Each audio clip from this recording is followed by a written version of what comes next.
ကိုဝတိလာမှန်ပါသူတို့ဆိုတတ်ဆိုတတ်ပါသူတို့စာရွက်လည်းရှိတယ်ဟောနဝံကုပောစရာစီလာ 9 precepts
Sarana Kamanam Paripunam Amarante Panati Panati Pada Veramani Sikkhapadam Samadhiyami Adinadana Veramani Sikkhapadam Samadhiyami Abrahmacharya Veramani Sikkhapadam Samadhiyami Musavada Veramani Sikkhapadam Samadhiyami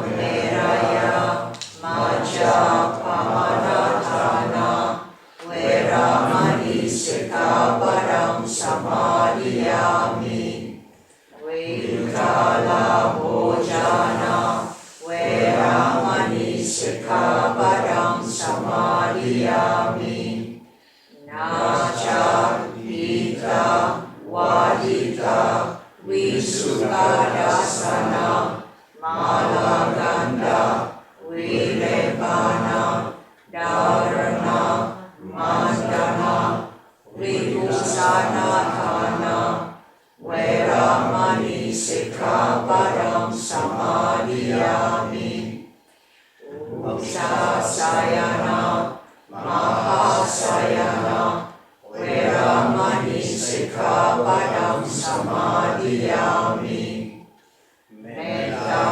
Sahagatena Cetasa Savavatam Lokam Paritva Viharami Idame Silam Idame Silam Magaphalanyanasa Magaphalanyanasa Pachayo Hotu Pachayo Hotu Apamadena Sampadita Amavante Oro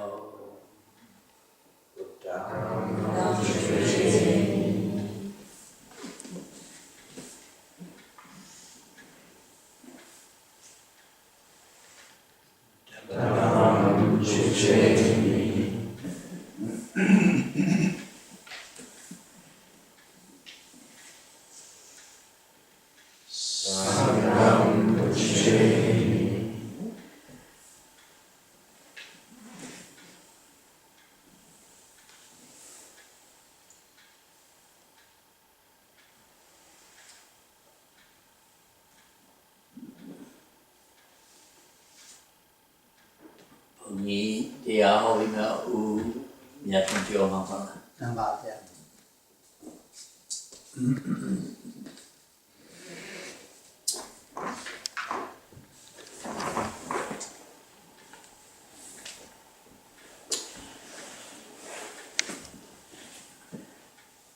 Some appreciate you.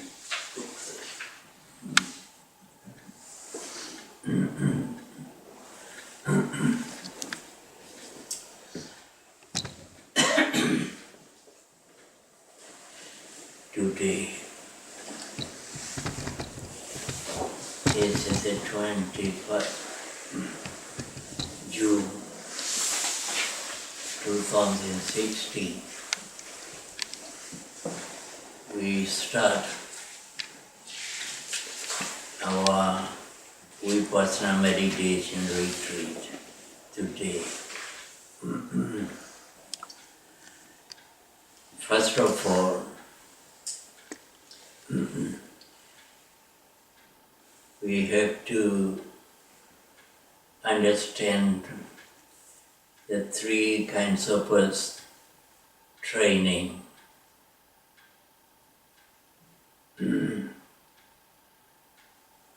Sila, Sikha, training in Sila. Samadhi, Sikha, training in concentration. Panya, Sikha, training in insight and enlightenment. Out of these three kinds of training, Sila, Sikha is the basic requirement for meditators.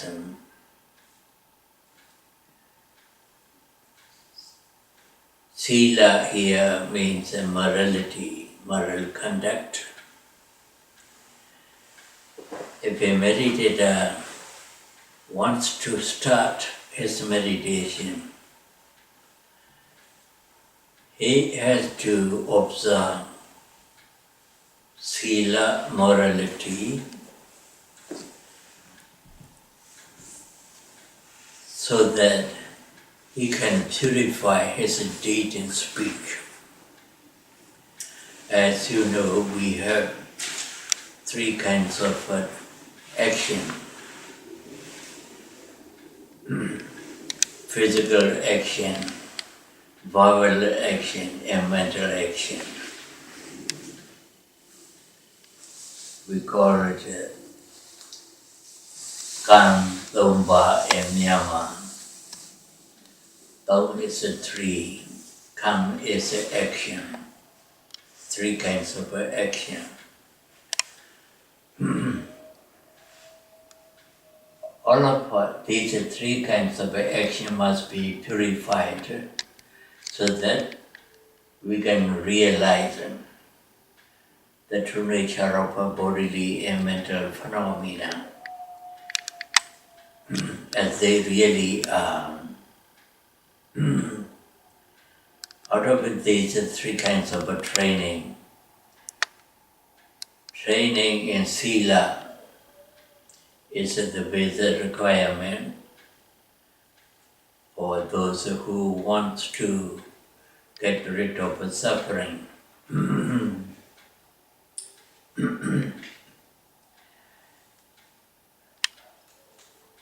To purify one's deed and speech, one has to observe precept, Sila, moral precept, 5 precept, 8 precept, 9 precept, 10 precept, and 227 rules of Vinaya as a precepts of a bhikkhu, Buddhist monk. When we observe the 5 precepts, we have to abstain from killing, taking what they're not giving, from sexual misconduct, from telling lies, and from using any kind of intoxicant. Panatipata, adinadana, kamesumechachara, musawara,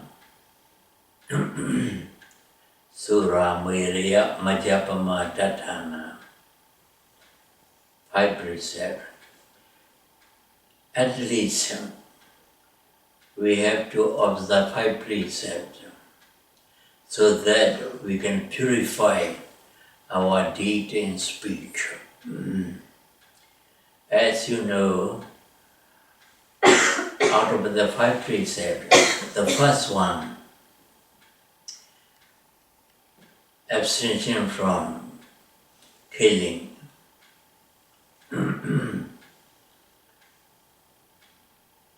Then, to observe this precept, we have to refrain from killing any living beings. That's physical action. Kaya kama, we call it in Pali. Then the second one, abstention from taking what is not giving.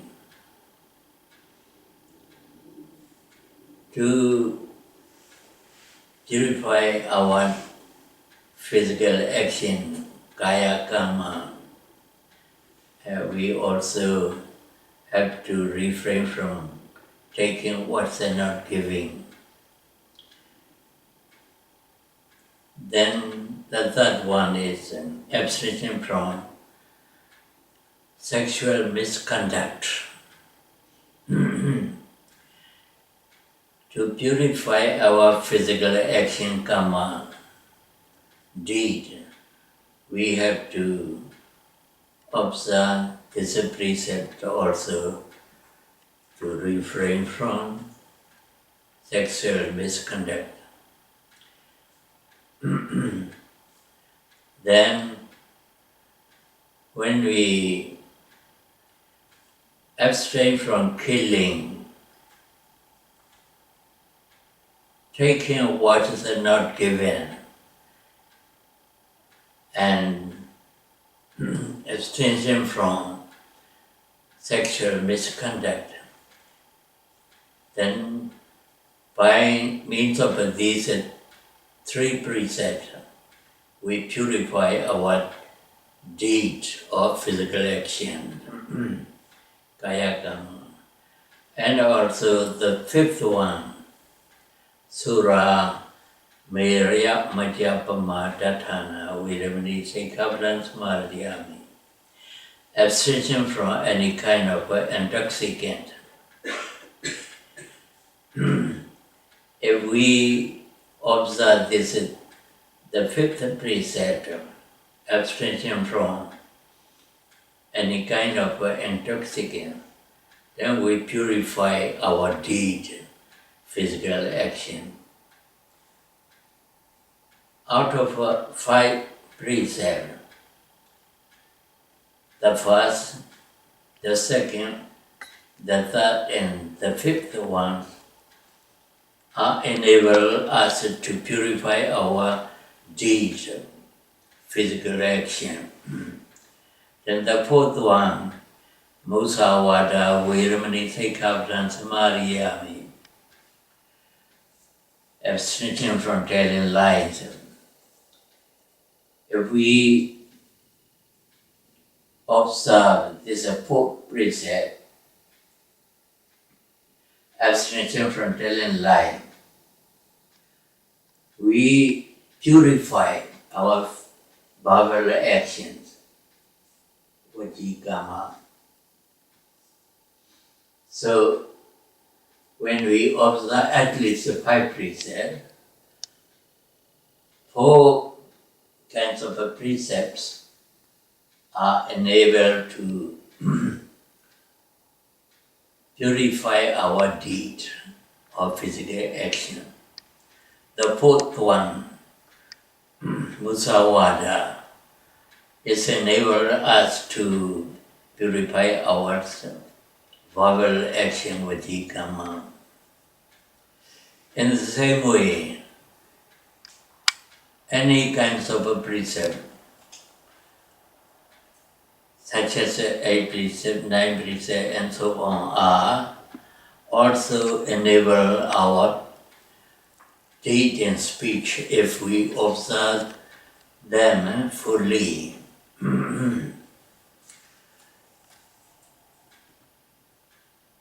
That's why we have to take this Sila Sekha training in Sila as a base for our meditation practice. Now, you observe the 9 precepts better than the 5 precepts. If you observe the 9 precepts fully, then your deed and speech are purified by these 9 precepts. Based on purification of a deed and speech, sila or morality, we have to practice our meditation, either samatha meditation or Vipassana meditation. But now you have to practice Vipassana meditation based on your purification of the sila morality by observing the 9 precepts. So when you purified your deed and speech, physical actions and verbal action, by means of a 9 precept, you feel happy when you are thinking about when you happen to think about your deed and speech, because your deed and speech are purified. So you feel happy, peaceful.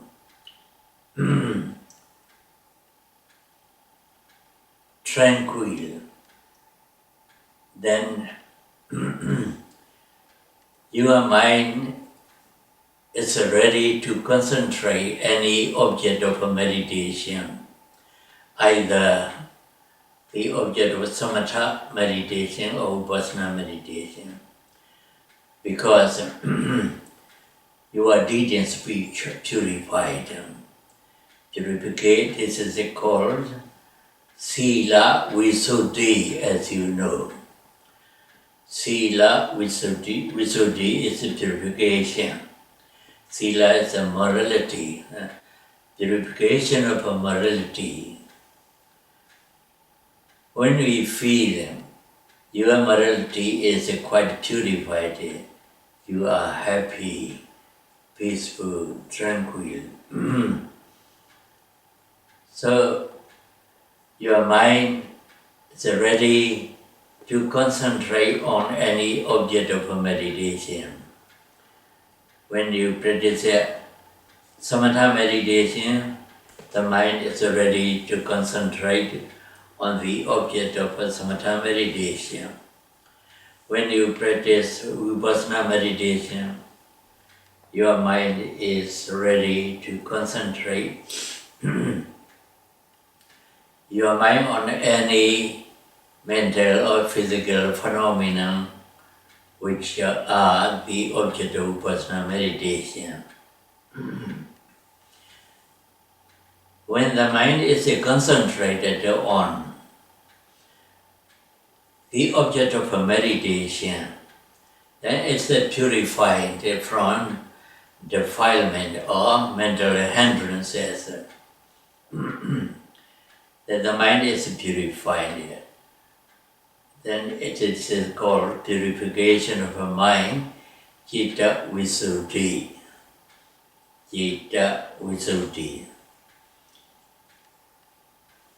Purification of deed and speech enable a meditator to purify his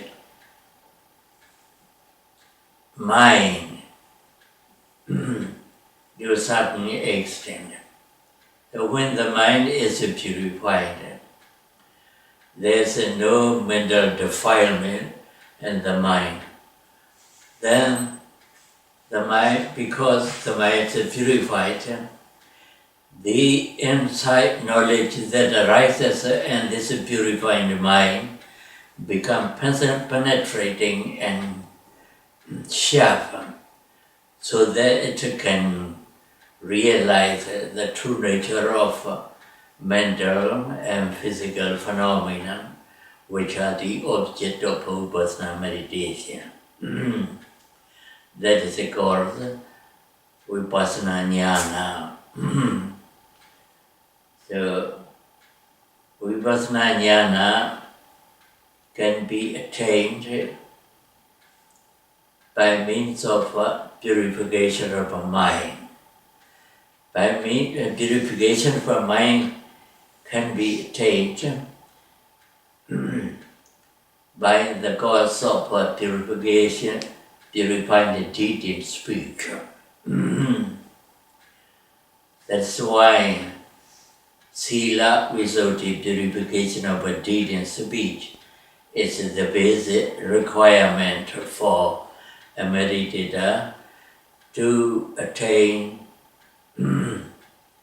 purification of a mind, Citta Visuddhi, and by there, Ditti Visuddhi, purification of a view, by realizing the true nature of a mental and physical phenomena. As now you have observed, you observed 9 precepts, you have taken up 9 precepts to observe it fully. Then, now you are going to practice Vipassana meditation. This Vipassana meditation is of 2 types. One is Samatha Bhavangama Vipassana. The other is Sutta Vipassana. Yes, first of all, you have to rightly understand the meaning of the word Vipassana. The word Vipassana is a compound word. Vi is one word, and Passana is another word. Vi refers to impermanent suffering and impersonal nature of mental and physical phenomena. In Pali, it refers to anicca, dukkha, and anatta of mental and physical phenomena. Pasana means realization or right understanding. When the 2 words are compounded, the word Vipassana means realization or right understanding of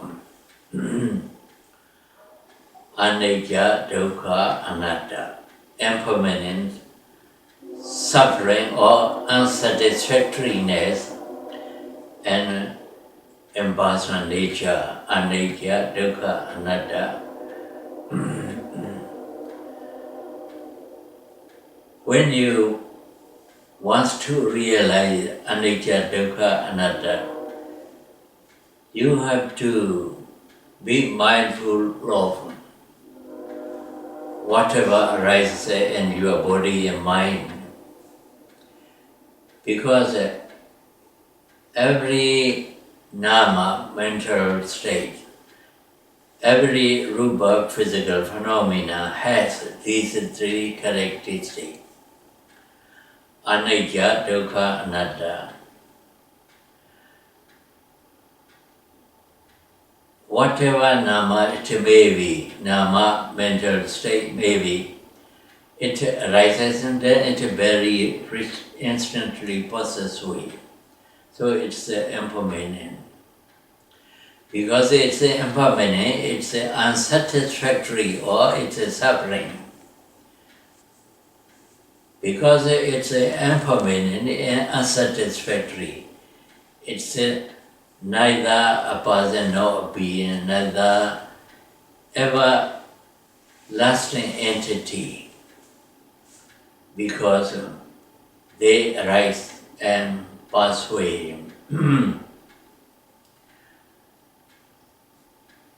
To realize these three characteristics of existence, or three characteristics of mental and physical phenomena, you have to be mindful of whatever arises in your body and mind as it really occurs.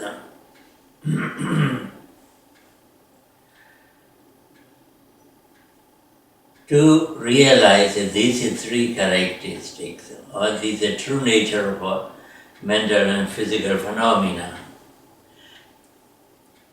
you need to some degree of a deep concentration of a mind.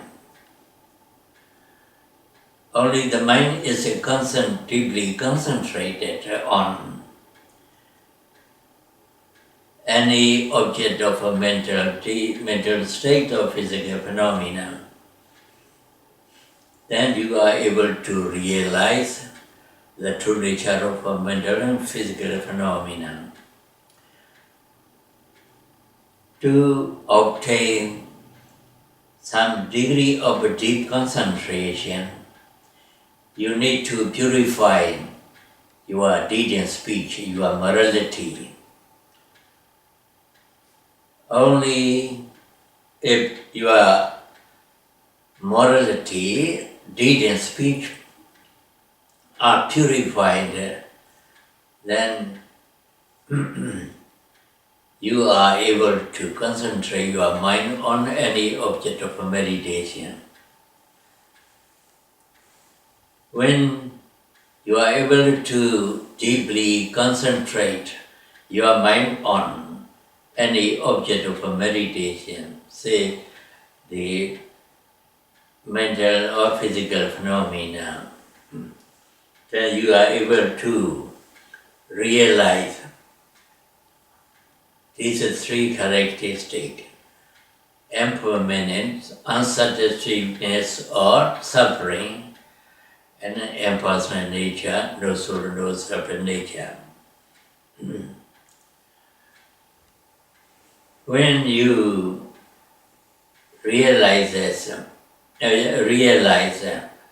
these three characteristics, anicca, dukkha, and anatta of mental and physical phenomena, that's called Vipassana jnana. When you have attained this Vipassana jnana, insight knowledge one after another, until you have attained complete, you had obtained all 13 stages of insight knowledge of Vipassana jnana, then you attained enlightenment, magga jnana and phala jnana. When you have attained enlightenment, magga jnana and phala jnana, then these are two kinds of jnana. especially Maganyana path knowledge, uproots all mental defilement, which are the causes of all kinds of suffering. When this mental defilement has been uprooted, exterminated by path knowledge, then there's no suffering at all, because all kinds of suffering are caused by mental defilement. Mental defilements are the cause of suffering. So when these mental defilements, kleshas, has been uprooted by path knowledge, then there's no cause. Because there's no cause, there's no effect at all, no suffering. Then you attain the cessation of suffering. It's called Nirodha Satya, Nibbana. That is the goal of your Vipassana meditation. Then I tell you, this Vipassana meditation, insight meditation is two types. One is Samatha Bhupangama Vipassana, the other is pure Vipassana, pure insight meditation. Samatha Bhupangama Vipassana means the Vipassana preceded by Samatha meditation. As you know, Samatha meditation is practiced to attain deep concentration of a mind, such as jhana or absorption concentration.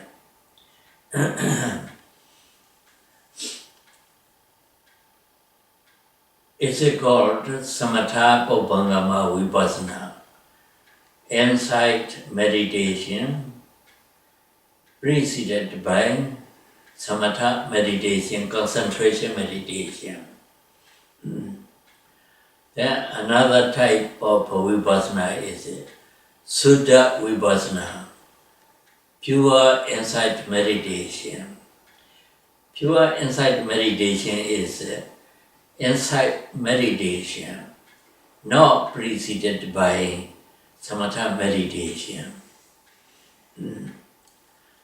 So when you practice Samatha meditation, first of all, to attain some degree of concentration as a base, then after you have attained some degree of concentration, you practice Vipassana meditation by observing whatever arises in your body and mind as it is. That is Samatha Bhupangama meditation. Insight meditation, not insight meditation preceded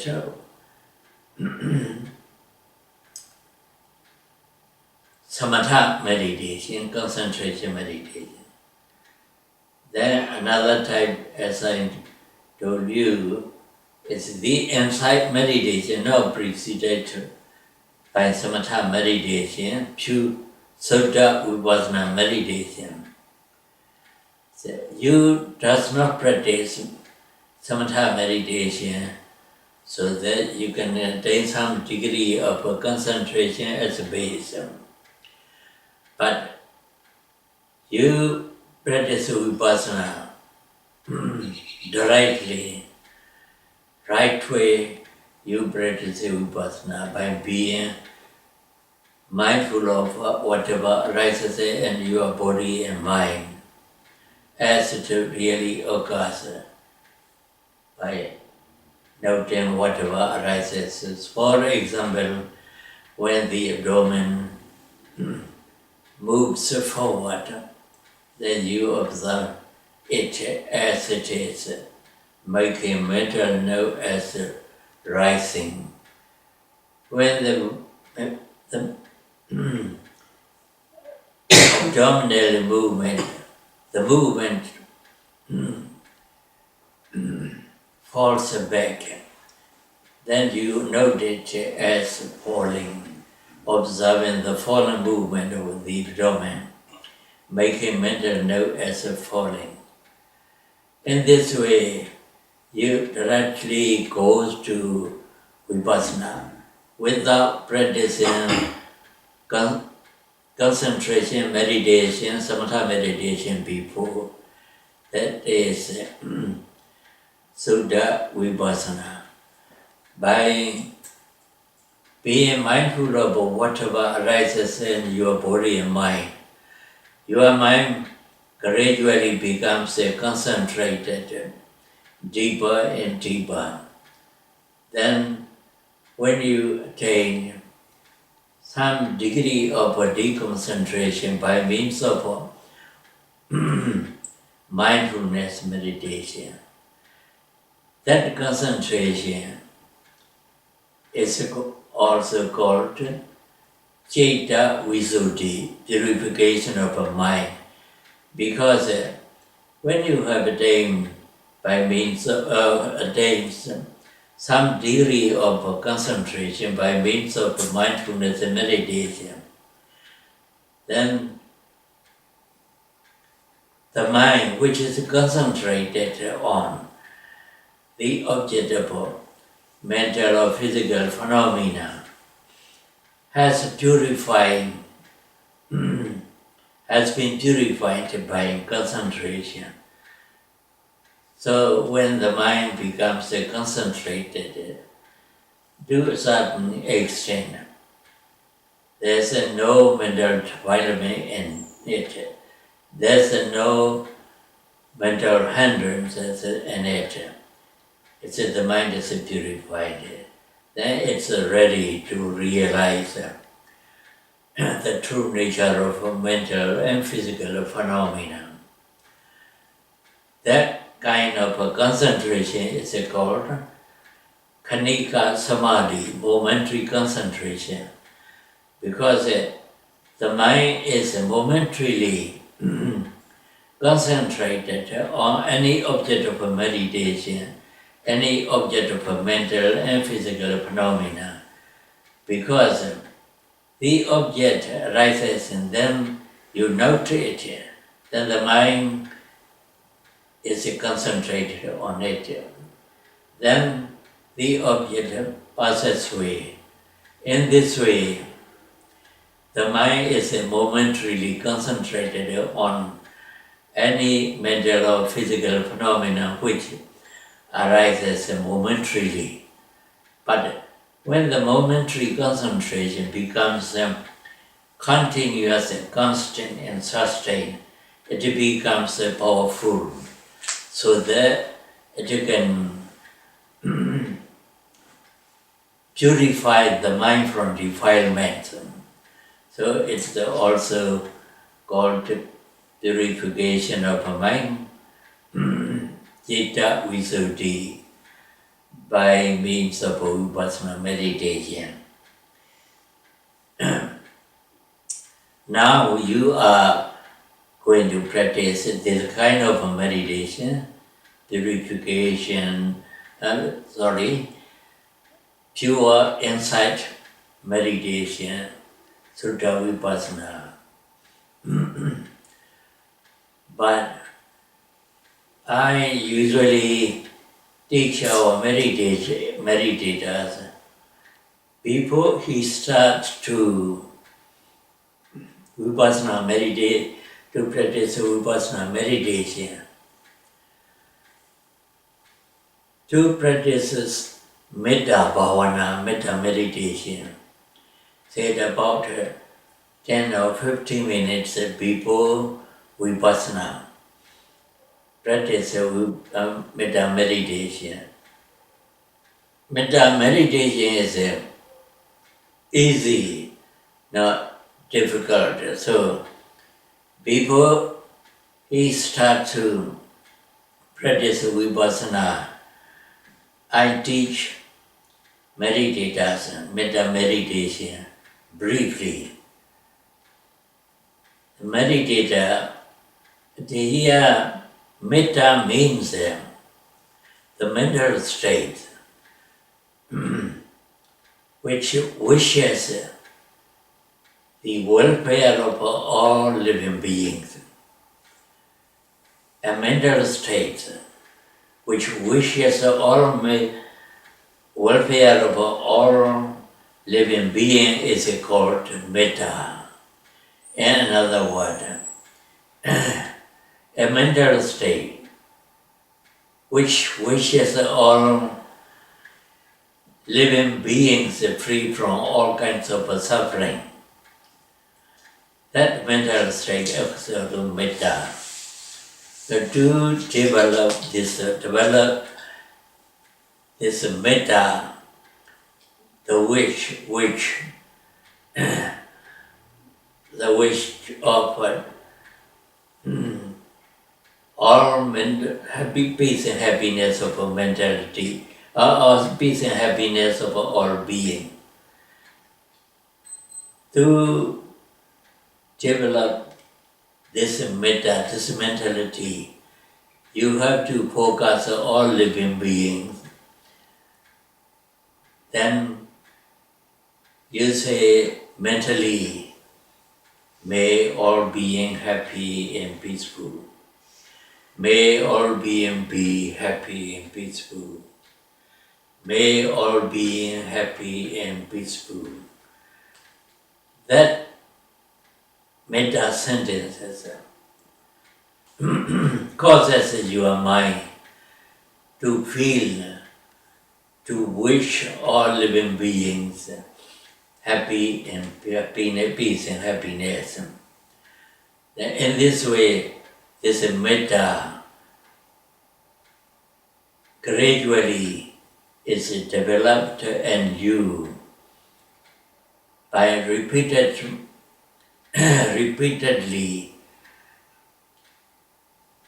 thinking about the all living beings, happy, peace and happiness, saying metta sentences, may all being be happy, peaceful.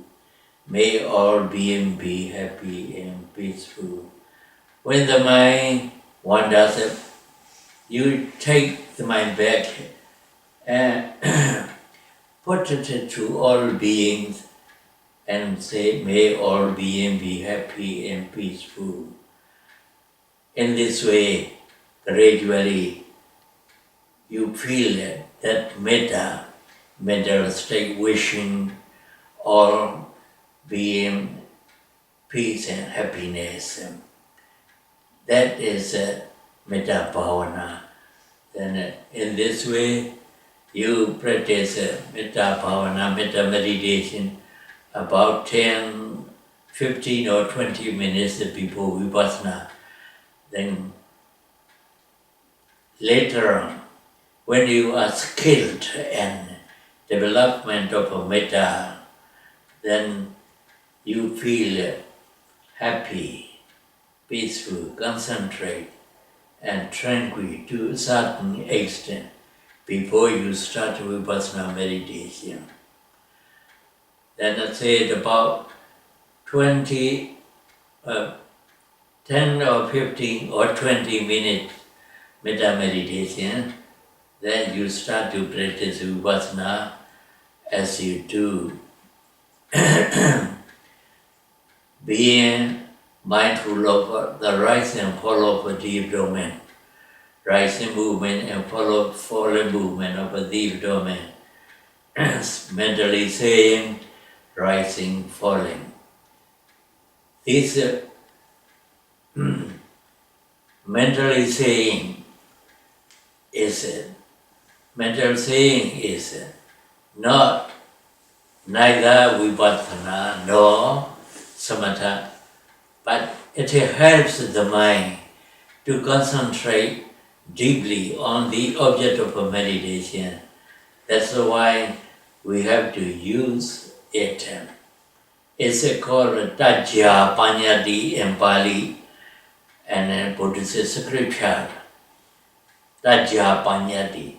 Tajja Panyati means the language which is suitable for the object, which is suitable for the absolute reality.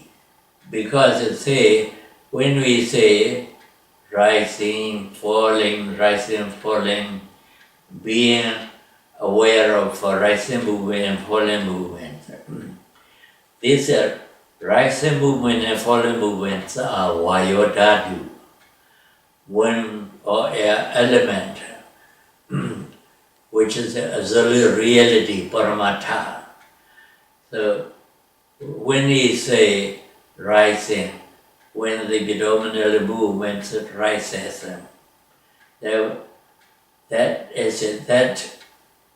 what language rising is suitable to the object of rising movement.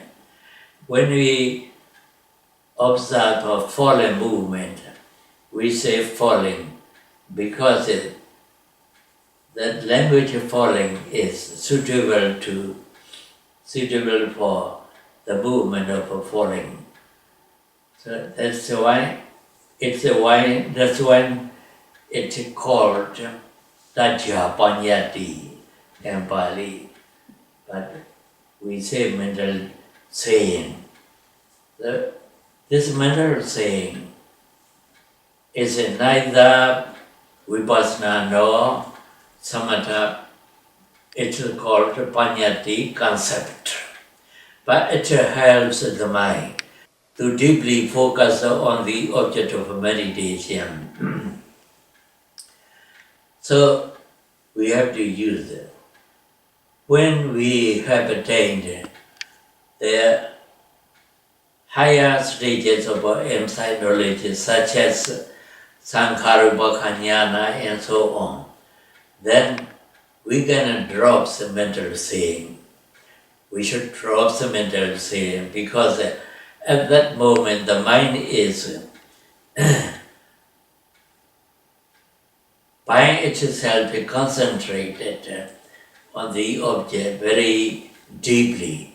That's why Tajja Panyati need not help the mind to deeply concentrate on the object. At that moment, at that aspect of jnana, you drops this Tajja Panyati mental saying. But before that, when we attain the lower stage of insight, that is Nama Rupa Pariksheda Patya Parikshaya Jnana and so on, we need to use this Tajja Panyati mental saying to have a deep concentration of the mind, to attentively concentrate on the object of meditation. That's why we have to use this Tajja Panyati mental saying. So, but when you realize Tajja Panyati mental saying is neither Samatha nor Vipassana. What is Vipassana means a realization of mental phenomena and physical phenomena, which are Paramatha, absolute reality. Absolute reality. So, though we use this mental saying, we need not lay stress on it. What we should do is to try to thoroughly realize the object, that's a mental state or physical process, which are absolute reality. Yeah. So in this way, while we are sitting, observing the rising and falling movement of a deep domain,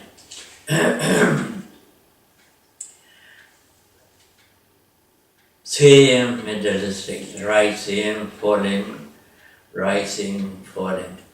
But when we are walking, the mind must be focused on the movement of the foot. When the foot lifted, the foot is lifted, then the mind should be mindful of the movement of lifting foot.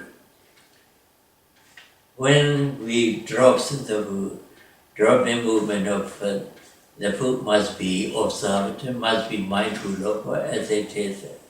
But at that time also, we use lifting, pushing, dropping, lifting, pushing, dropping, mentally say. But what we need to is to realize the movement of the foot. That is a vayota to element to realize it. But we have to use Dajja Panyati, mental saying, as a helper to help the mind attentively concentrated on the object of meditation. Then you are not new meditators, as experienced meditators. What I want to tell you is the most important of this meditation is to notice or to observe thoughts, whatever thought it may be, good thought or bad thought. When it arises, it must be observed, it must be mindful of, making mental note, thinking, wondering, thinking, wondering, and so on, until that thought has disappeared. Because meditators sometimes does not note or does not observe thoughts when thought arises, because they think thought, they are not thinking about something. Their minds are on the movement of the movement of the abdomen, rising and falling movement. But actually, the mind is wandering or thinking about something else. As soon as you know your mind goes astray, your mind wanders, you should note that mind wandering, mind thinking, mind noting as wandering, thinking, attentively, somewhat quickly, so that your noting becomes more powerful than the thinking mind. Thinking, wondering. When the thinking stops, you need not note it. Your mind will come to rising and falling movement of the abdomen. When thoughts are not noted, they become longer and longer. They are noted, they become short. Later on, thoughts becomes less and less. The mind becomes more and more concentrated on the object of meditation. Then the second important thing is to be mindful of all daily activities, such as bending of the arms, rising, stretching of the arms, getting up, sitting down. Whatever actions or movement you do must be observed as it really is. That is the awareness of all daily activity. In Pali, it's called Samajanya. And Mahasatipatthana Sutra, the Buddha teaches us this Samajanya as a separate chapter because it's very much important. So this is very, very much important to observe all actions and movement in the daily activity so that your mindfulness become continuous and constant. When the mindfulness becomes continuous and constant, then it concentrated very quickly. So, continuous mindfulness is the cause. Deep concentration is the effect. Deep concentration is the effect. Realization of the true nature is effect. Then to have a continuous mindfulness, you need to observe all actions and movement, daily activity without failure. To be able to observe all these actions and movement, you have to slow down all actions and movement. Without slowing down of the action and movement, your mind unable to observe it. So you have to intentionally slow down all actions and movement, sitting down, bowing down, lifting the head, the hand, and so on, and slowly and slowly. It's somewhat difficult for a beginner to slow down it, but practice makes perfect. He persistently practices, being aware of these mental actions and movement, and it's easy for him or her to observe whatever action or movement arises. This is the second important factor in this meditation. I think it's enough for you. Now, the remaining factors will be explained by Utro Umyatma. May all of you be able to practice Vipassana meditation with strenuous effort and attain the goal of your goal, Nibbana. Sadhu, sadhu, sadhu.